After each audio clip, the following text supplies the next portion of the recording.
Om Sahana Vavatu Sahano Punaktu Sahaviryam Karavavahe Tejasvinavadidamastu Ma Vidvishavahe. Om Shanti Shanti Shanti. Hari Om. For a good part of my life, I never called myself a channel. In fact, if someone had told me 35 years ago that one day I would be offering angelic channeling sessions, I probably would have laughed. My path began with healing, with Reiki, with India, gurus, mantra, years and years of spiritual practice. And at some point in the midst of my work with Reiki, something else began happening, and that was angelic channeling. In today's episode, I'm going to talk about this experience of channeling, of pulling through messages from other realms and give you an insight into what it feels like. It's quite magical.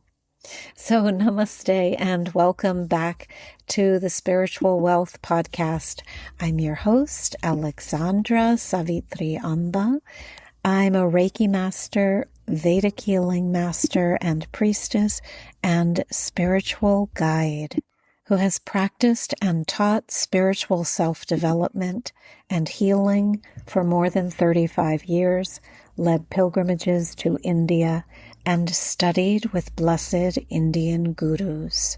In this show, we cover topics related to metaphysics, Reiki, Vedic healing, yoga, manifestation, spiritual growth, and feng shui based upon my studies and work in these disciplines. The aim of this show is to help you awaken, develop, and tap into your spiritual power in order that you may live well, manifest your dreams, and ultimately fulfill your unique divine destiny. So today I was reflecting on the fact that one of the most requested parts of my work over the years has been angelic channeling. And it's quite interesting for me because it's something that I do within the context of a healing session, and now I also offer it outside of a session as an adjunct, as something that people want when they simply want to connect by phone or in person, but may not want to lie down and receive a bodywork session or may not have time to do that. And it's not like one morning I suddenly woke up and said, I'm going to become a channel. And this whole process of healing and spiritual self-growth work is a process of self-development. So channeling is no exception to that. Channeling is something that evolved as a natural extension of my Reiki work. And it was gradual. It was such a fascinating process because I could be the witness also to part of me listening to the guidance and not trusting, and another part of me wanting to just go for it and release what I was hearing and intuiting. So I think also that although in level 2 Reiki, I teach people how to channel, I would say that these insights began occurring in my energy field much earlier than I can probably even put a time frame on. Maybe it was during meditation, just during times of stillness when sitting quietly. But there is a process in level 2 Reiki that enables you to tap into this kind of guidance. And that's when it started to solidify for me. But even then, I didn't really quite trust it. It's like I didn't want to own it. And not because necessarily I thought it was something strange or outside of the ordinary, although maybe it is. It was more that, and isn't this interesting, a kind of lack of self-trust. So when I would work with my Reiki Master, she would ask me and encourage me to trust the insights that I was perceiving in Reiki sessions. And the channeling was no exception to this, because you start to perceive energies, you start to perceive messages, and if you do not trust what you are receiving, you cannot receive more. It's like the universe is kind of feeding you these insights, and then it is up to you to take the ball and run with it. And that means trusting them and releasing them. So releasing them means voicing them or writing them down, but in some way moving into a space of trust. And not knowing where this is taking you is also part of the journey. It's really just that you're learning a new skill, and it's something that we haven't been taught in school.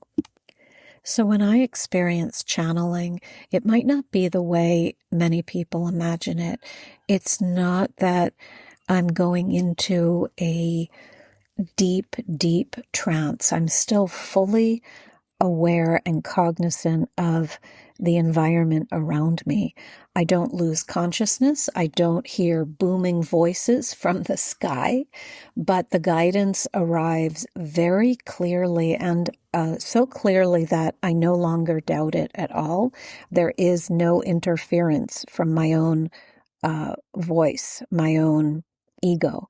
There is just the receiving of the messages and the releasing of them, which happens verbally. Although I've also written them out because I've worked on people who were hard of hearing. I've worked on people who were deaf. And so instead of speaking, I'm thinking, I've worked on a few people who were deaf. So one of them read lips very well, but while lying on the table, it wasn't possible to read my lips because he was in a deep state. So he knew I was going to do the channeling, and I said, I will write it out. And that worked really nicely. It's you have to make a little bit of a shift because you're used to speaking the messages. So writing them out, it just requires a little change in your part. And I've worked on other people, who were deaf, but had hearing aids in, and, sometimes the hearing aid was going off. So, we had to kind of adjust things so that she could hear comfortably. And I've also taped the recordings for people. I've always just kind of gone with whatever the experience is, and trusted that whatever needs to come through will come through in the manner it needs to for the person I'm working with. I think when you're first learning to draw messages through you, sometimes people miss miss this ability because it's kind of like a stream of knowing. And there is a difference between hearing your higher self and channeling beings. Sometimes when I tell people I channel the angelic realm, that sounds a little out there or super mystical, and it could even sound strange to people, but I try to I try to meet them where they are, really. So if it's going to sound scary to someone, of course, it's never then included in the session. But I always preface the session by explaining to them that this is something that I offer, and if they're comfortable with it, that I will offer this channeling during the session. So whether you're channeling or hearing guidance from your higher self or from beings, which develops over time, one thing that's very important is discernment. You're going to discern the difference between a real message for the person you're working on and what it is not. It just is not. Every thought is not guidance. Everything you hear is not guidance. Sometimes I've also heard what the person is thinking, the person I'm working on. And what's funny is when I hear that, it's almost a distraction to me because I want to hear the guidance from above, and I want that guidance to be clear and have no friction in the way. So it's like I have to just move their thought forms out of the way, or their considerations. I could hear fears. I could hear all sorts of things. And I move those out of the way so that I can be a clear vessel for the channeling. And of course, that's why your spiritual practice is so important. It's going to put you more into a state where you can clearly receive. So your meditation, your prayer, your Reiki, your mantras, your yoga asanas, the silence, also the reading of spiritual texts, the studying of spiritual texts, being in the presence of highly evolved beings, whomever that is, who graces your life, because these practices help us become familiar with our own minds, and they help us learn to distinguish between our own inner ramblings and a higher message, something deeper, something wiser, something that goes beyond this monkey mind. They say the monkey mind, it jumps from one thought to another. And if you are trying to tune into guidance, I suggest that you might first start with dreams. Keep a journal next to your bed. And I'm not specifically talking about channeling here, channeling beings. I'm simply talking about tuning into guidance as a step, as a stepping stone on the path. And if indeed you wish to call forth beings later on, whether it's spirit guides or angelic beings or ancestors, totem animals, many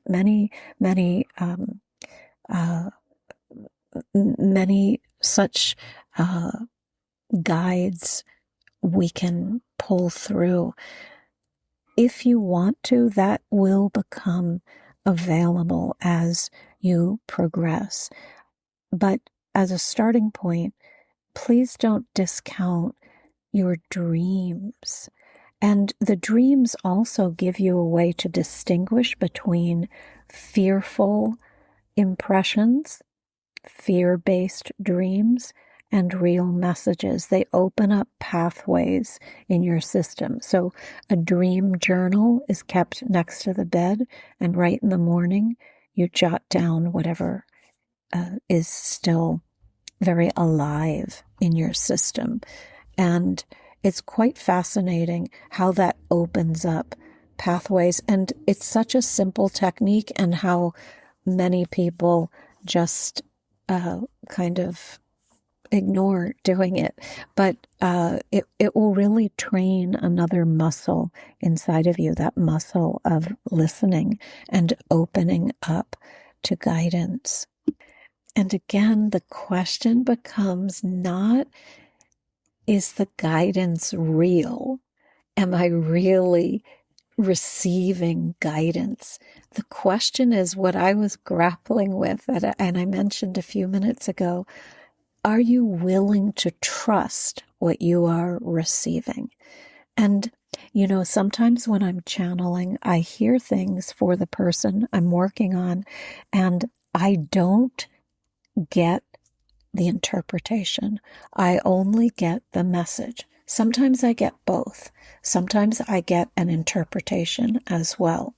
But many times when I do not get the interpretation, and especially in the beginning, I would have been reticent to say what I was hearing or feeling or sensing or seeing. And now, of course, I'm not at all. I just speak it. But that reticence goes away.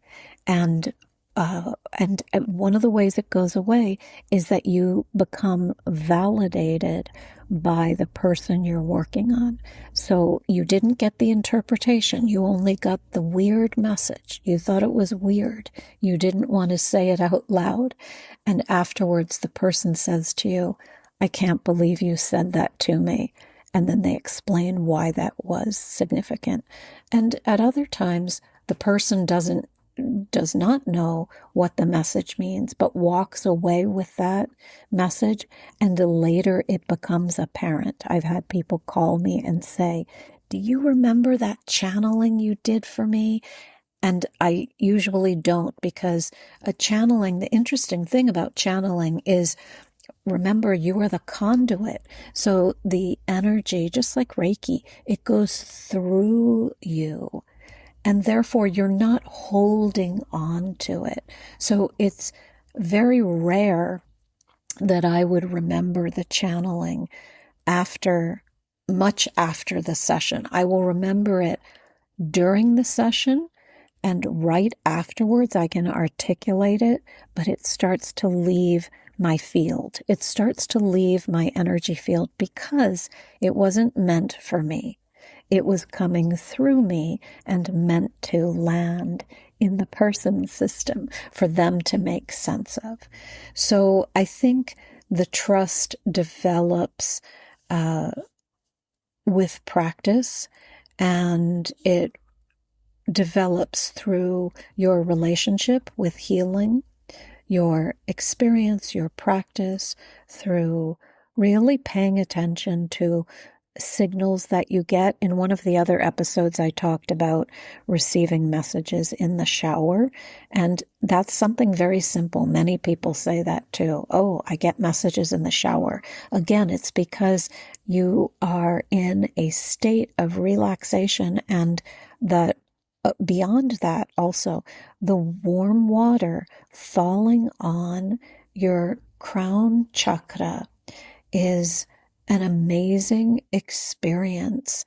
It is actually a sensory experience to calm the mental body and put you in touch with spirit, because your mental body is often what's standing in the way of you connecting with other realms.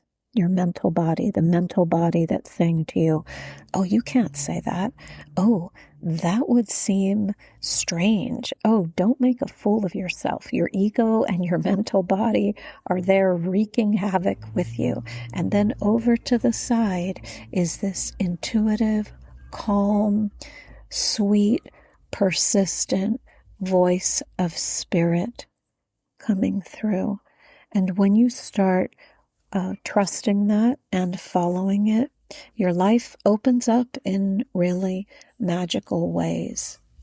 So I hope this episode has been of interest to you. If you're curious about angelic channeling and spiritual guidance, I do offer private sessions where we explore messages, patterns, and guidance coming through specifically for you. And it's such a beautiful process. I love doing the channeling, and I love being a vessel for these messages to come through.